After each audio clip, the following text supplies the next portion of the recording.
आज जो हमने बात करें सन अपने के जोई पपाया सन, ये अपने के जोई पपाया सन कह के बाटे अपने के यूवी ए प्रोटेक्शन अपने के daily moisturisation and sun screen cream बाटे अपने के। अगर नेट क्वांटिटी की बात करें तो अपने के 60 ml बाटे पर लिखल बाटे।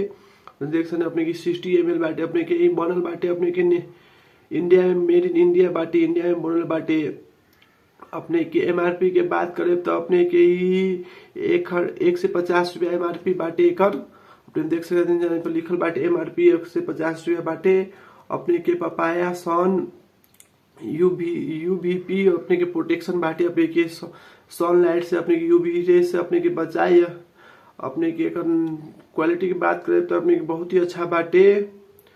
अपने जरूर एक्चुअली ट्राई करे सन, बहुत ही निमन बाटे। अपने के जोई कंपनी के बाटे, अपने सब इंडियन कंपनी बाटे, अपने सब जरूर एक्चुअली ट्राई करे सन। एक प्रचार भी आवेला, शाहरुख खान एक प्रचार करेला, अपने सब टीवी में जरूर देख ले सन।